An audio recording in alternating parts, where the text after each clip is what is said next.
would you more comfortable kind of being behind the pulpit, or how? Okay, yeah, you come up here.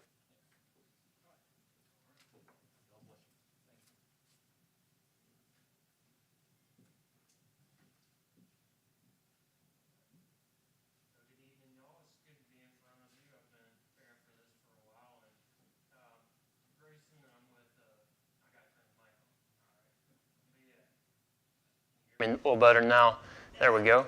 Sorry about that. But yeah, I'm Grayson. I'm with Covenant Financial Ministries. It's actually based out of here in Statesboro, and Steve Hammond actually is here, and he's the one that started up that ministry. And basically the reason why we exist is to tell people about what the Bible says about money and possessions. And as you can see up there on the PowerPoint, it mentions it 2,300 times, money and possessions, 2,300 times. And that's more than heaven and hell combined. So it's got to be something that's pretty important. But a lot of times for us in the church, it can be difficult to talk about it. It can be difficult for pastors to talk about it because you can think maybe they're just trying to get more money out of me, or maybe they're just talking about something that we've put a negative stigma on. Matthew 6:24, money is the root of all evil. And so I want to talk about it because money isn't God, obviously. You can't serve God and money. But it is something that's a tool, and it's something that we can use to steward so that we can glorify and honor God. And so that'll get us into a little bit of what we do and our promise to individuals. And our promise to individuals is to transform lives, reduce stress, improve marriage, and draw people closer to Christ. And then we've also got a promise to the churches, which is to raise successful Christians and the money necessary for them to accomplish their unique missions and goals. And so the Bible we like to talk about, especially with finances and what it says about money. It gives us a map and a compass so that it can guide us on how we can be successful stewards in His eye. And the way that we do that is we've got to figure out how to manage money God's way. And so there are a couple of prerequisites to that. And those prerequisites are that we have to have intimacy with Christ. As you can see, there's a verse there. It says, if therefore you're not faithful in the use of worldly wealth, who will entrust you to the true riches? And then also recognizing, again, the lordship of Christ. So it says, no one can serve two masters, for either he will hate the one and love the other, and you can't serve God and money. So we've got to understand that Christ is God, not money, and also we've got to understand how to steward it so that we can do the right things with it. And so there are two parts in biblical finances, and number one is the bigger part, and that'll be God's part. And so He owns everything, as we see from Psalm 24:1, and also in Psalm 50, that He owns the cattle on 1,000 hills. And so He is the ultimate owner of everything. We're just the stewards. And He's also always in control, even in the bad times. We get that from Romans 8:28. And then He's also promised to supply our needs in Philippians 4:19. So His part is bigger, and then our part is also important for us, but it's not as important as God's part. But our part is to be faithful stewards of what He's given us and to learn how to handle the 90% that He lets us keep. And we get that from 1 Corinthians 4:2. And also, again, going back to Luke 16:10 through 11, it's being a faithful steward even in the small things. And so I grew up in a church that talked a lot about the negativity of the prosperity gospel, and that's probably for a good reason. God's not just going to guarantee us something because we've done something for Him, but He does give us promises in His Scripture, and one of those things is peace. And sometimes it can be a little bit difficult to find that peace. I'm not really great at getting up in front of people and talking to Him, but I know that's something that He wants me to do. And so if I pray to Him and I ask, Lord, drive out these spirits of fear and help me to speak in front of these people so that I can glorify and honor You, He'll allow me to do that. And also, as far as having financial peace and having peace in our lives, we see like in John 14:27 or Philippians 4:7 or Proverbs 10:22, they're all talking about how we can get peace in our lives through trusting and following the gospel, trusting and following what the Bible says. And if that applies to our lives, why would that not also apply to our finances? And so this was supposed to pop up in a three-part. You're supposed to see the water at first, and then the what needs to change and all that kind of stuff.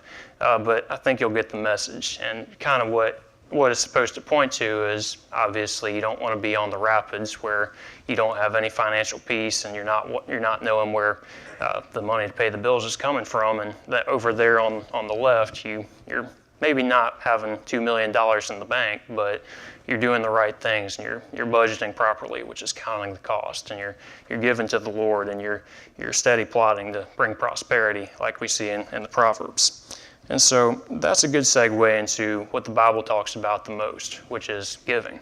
It mentions it all the time, and there are three things I'm going to be talking about today, which are mainly giving, and then a little bit about budgeting, and a little bit about investing.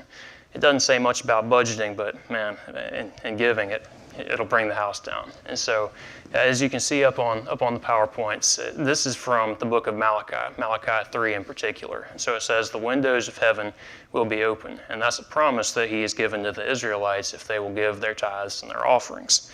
And so now we'll take a look at an illustration. And these two guys have just gotten out of the best sermon on giving that they've ever been to. I don't want you guys to take off your clothes, so don't do that. But I guess they've gotten the message, and I hope that we'll be able to talk a little bit about that tonight.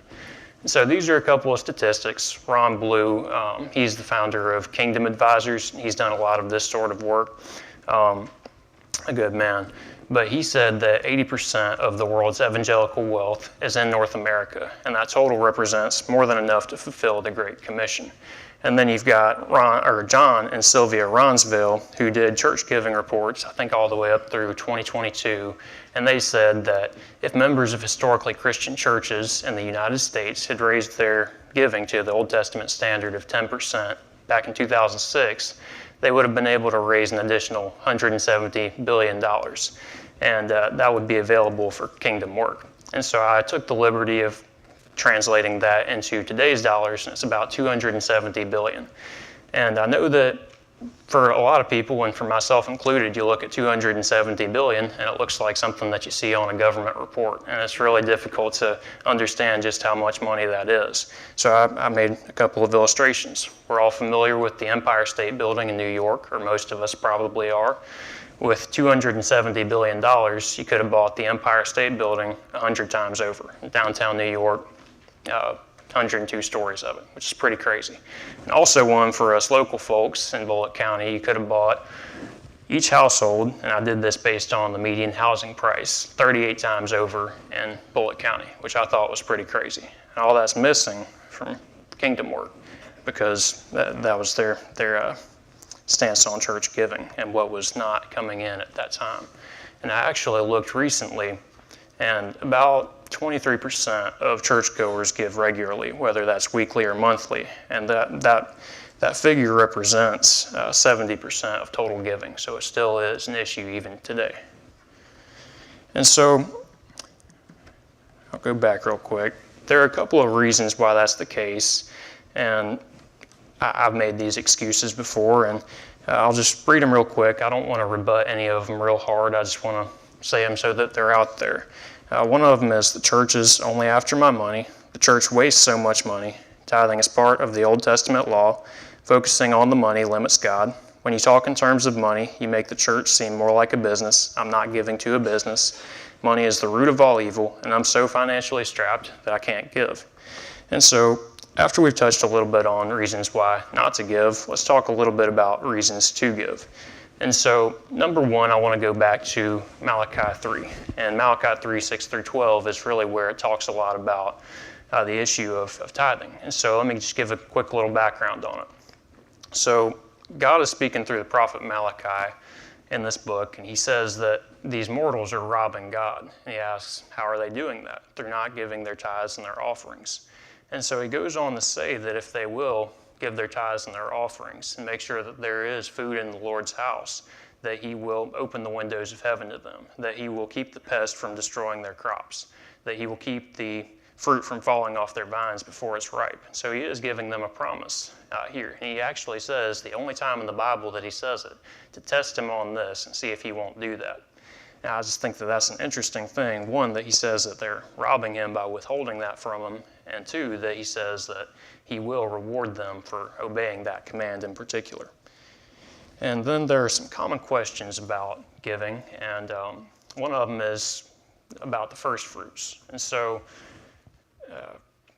it is a biblical concept to give the first fruits. You see that in Numbers 18:12 and Proverbs 3:9 through 10. And then so that brings up the question of should we give gross versus net? I'm not going to make a case too hard one way or another. I think that it would apply to Romans 14, where you would need to pray about that and be made up 100% in your own mind about whether you give 10% before or after tax. I think that either one could be fair. But again, if it's something that the Lord's putting on your heart to do, that's the way that you should go. Then the question after that is, should all 10% go to the church? I believe that it should, because how else are we going to be able to fund the work of the church? How else are we going to be able to hire somebody to pastor the youth? How else are we going to be able to hire an evangelist or send people to Africa or to the 1040 window so that they can represent the gospel? And you can do that outside of giving, but I just do believe that that would be a better way to do it. There's nothing in the Bible that says particularly give 10% to your local church, but then that just asks the question, where else are they going to be able to get that funding from? And I would encourage you, the Bible does say in Deuteronomy to have an open hand towards the poor. And then you can give something that's called a free will offering on top of that tithe if you are so led to do that. And you can do that by giving to somewhere like Choices of the Heart or the Soup Kitchen here in town, just anything that you feel led to by the Spirit in order to fulfill His purposes. And so we talked a little bit about those two. Now I want to touch on giving less than 10% really quickly. And this one might not be as popular. I know it's tough to get up and talk about this sort of thing, but I want to talk about it anyway. Giving 10% is what God commanded even the poorest Israelite to do in the Old Testament. Why would it be different for us today in the most wealthy country in the nation, or in the history of the world? And so that brings up the question of, well, I'm giving 5% now. Maybe I'll try 7, 8% and see how that goes and see if I can work that up to 10. It's a lot like, let's say, because I work in the financial industry, what if I were to defraud my client 6 times last month? And then the Lord's dealing with me and He's telling me I don't need to do that anymore. And then I say, okay, I'm going to quit. I'm doing it 3 times next month. That's not really being obedient. If I were to be obedient to God, I'd be doing it all the way, and I'd stop all the way. In the same way, if we're going to be obedient to God, we need to give that whole 10%. And so that brings us to the treasure principle. And I don't know if any of you have ever read that book, but it's by Randy Alcorn.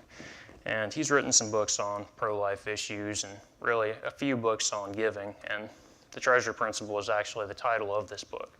And so the main theme in it is based on Matthew 6:19 through 24, where he says that you can't take it with you, but you can send it on ahead.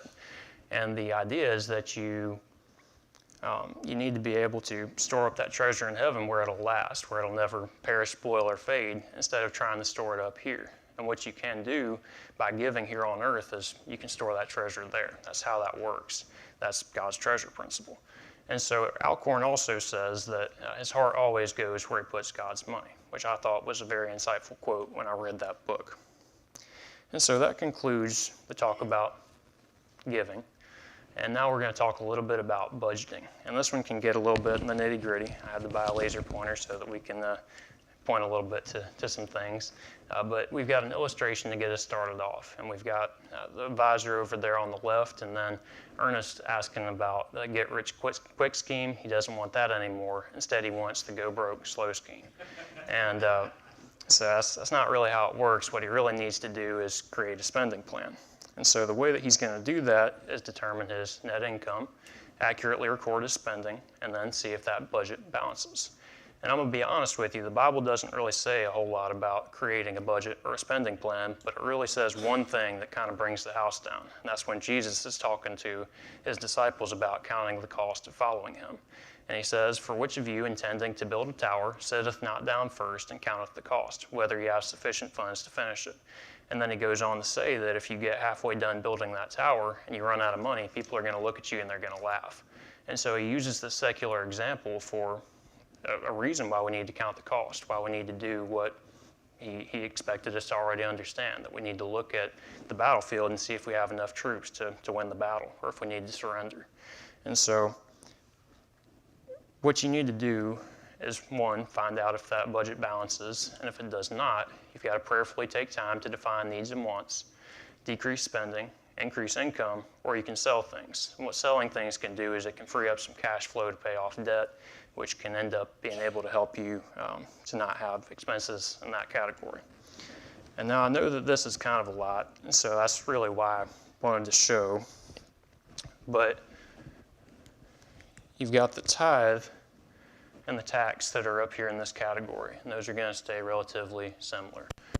As you can see, the income is going to increase as you go over to the right, and over here you've got some categories for spending, like housing, food, auto, et cetera, et cetera. And so we're going to be doing an example in a few minutes based on that 45,000 income mark. And I want you to ignore that family of 4 up there. I tried to change it, but this would probably be a little bit more suitable for a family of 2 these days with inflation. But yeah, so over here we've got 32% for housing, 13% for auto, 6% for medical, so on and so forth. But the point I'm trying to make there is that that's not necessarily set in stone. That can change if need be. But if you're going to spend more on something like housing, like let's say you spend 35%, and it's 3% over what you were supposed to spend, that 3% will have to come out of somewhere else. And so this one is going to show us a little bit. I just wanted to show that some of them do go up over time. Obviously, taxes will. Things like entertainment, recreation, and clothing, miscellaneous, they'll go up. But things like housing and food and auto, those will go down as we're more content with what we have as our income does increase. And it's also worth pointing out that 29% on housing is going to be a lot more than 36% for a $35,000 earner. Okay, yeah. And this one's kind of a lot too, but I'm going to go through it really quickly. And so it's basically showing the categories for creating a budget. And so you'll have your salary, and that'll include interest and dividends if you're retired, or maybe if you've saved a lot of money and you're living off of assets. And then you'll have taxes, and you'll figure out what your net spendable income is from there. Then after that, you'll have your tithe, and housing will include things like mortgage, utilities, insurance, and things like that, which will be important when we work through this example in a second to remember. Then you've got food that's just going to be for groceries. And then you've got entertainment and recreation, which will include eating out. And I want to point out that eating out doesn't go under food because it's something that isn't a necessity. It's something that you can go without if need be, if push comes to shove. So you'll have things like babysitters, vacations under that category, clothing, savings, medical, which will be doctor and dentist, miscellaneous, you got to go to the store and get toothpaste. Then you've got auto, which will be car payment if you've got one, insurance, debts, which will be consumer debt because you've already got car payment and housing taken care of, investments, and then school and tuition. And then from there, you got to see if that is going to balance. So we'll do an example really quick to try and illustrate the point. And again, I want to point out that excesses must be offset by other categories. So again, if you're spending 20% on auto when you're supposed to be spending 13%, you got to take that 7% out of somewhere else. And so up here, I'll show you all some attention over here.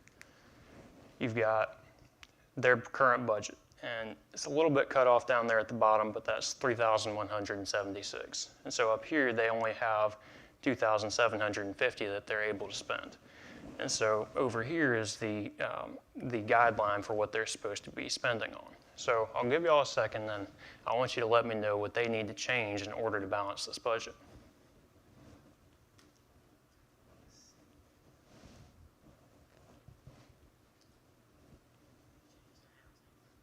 Housing? Okay. How do you think they would do that?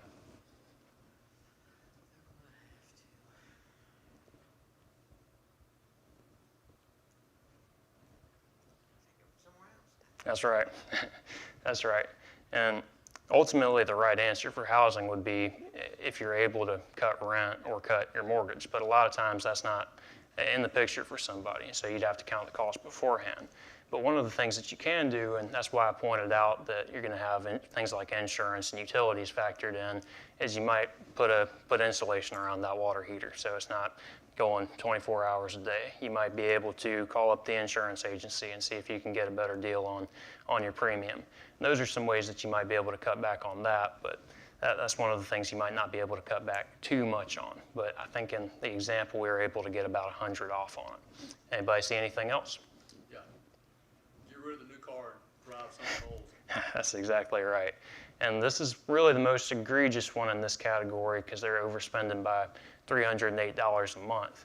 And a lot of times it can be easy to do that, especially with how many new car lots there are. It's real easy to go and get approved, and sometimes if you don't count the cost and you're not careful, you can end up overspending big time on something like that. Anything else that we see? Pay down the debt. Pay down the debt, that's right.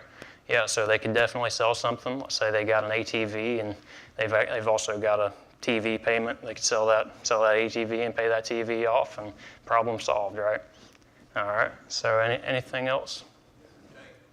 Entertainment? Yeah, that's one that they got to cut for sure. That can be a really tough one to cut, especially with eating out, going to get the nails done. That's things that people really enjoy doing, but sometimes to balance that budget is one of the things that's necessary. There are a couple up on top that I'd like to address. Anybody see anything about taxing or tithing? Taxes? Yeah, and so this one is interesting, and I had to ask about it when I first saw it. And one of the ways that you can free up a little bit of extra money with taxes is you can ask for an allowance on your W-4. And so these guys are supposed to only be paying about $555 a month in taxes. And so what you'd see for most of people in this type of category that are overpaying by that much is they'll get a big fat refund every March or April. And so one of the ways that you can solve that problem is by asking for an allowance, and that can help you to free up a little bit of extra money so that you can solve that problem. All right. Anything else? Y'all can say tithing? Yeah, but they would also need to increase that if they were going to get to their 10% mark.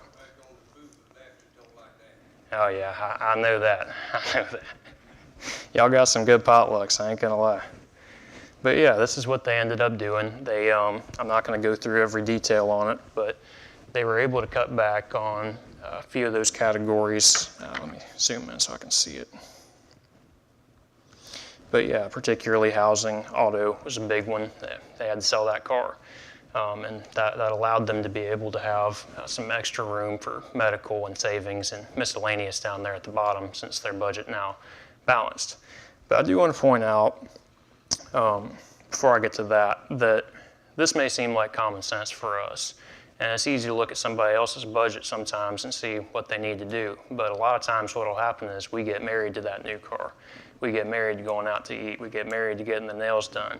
And it can be difficult for us to make that hard decision to count the costs in our own lives so that we can be faithful stewards and build that tower adequately.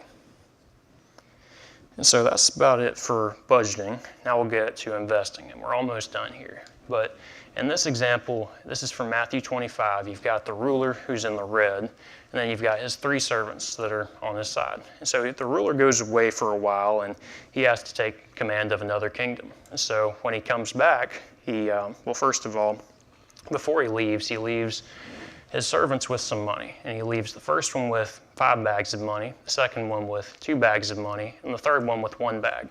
And when he comes back, he asks them for their report on it. And so the first one says, "Master, I've taken your 5 bags and I've turned it into 10. And the master tells him, "Well done, my good and faithful servant." The second one tells him, "Master, I've turned your 2 bags into 4. And the ruler tells him also, "Well done, my good and faithful servant." And then the third one, he comes up to him and says, "Master, I know that you're a hard man, reaping what you don't sow. I buried your money bag in the ground. Here's what belongs to you back." And he gets reprimanded. And the master says to him, "If you knew that I was a hard man, reaping where I don't sow, why didn't you at least put my money on deposit in the bank?" And so this is talking about finances, but you can also apply it to things like time management, or to things like using our actual talents and our gifts that God's given us and being faithful stewards with them. But basically what we have to do is we don't bury them in the sand. We need to use them for God's glory. And that would apply also to things like the dollars that God has blessed us with. And so another biblical concept is gathering little by little. And one of my favorite verses since working over there has been Proverbs 21:5, which says, in some translations, that steady plodding creates prosperity. And that can be applied a lot of times to a mortgage, paying off a house month over month, putting in a good sacrifice into that, and then over time you're eventually able to have something that is worth a lot of money.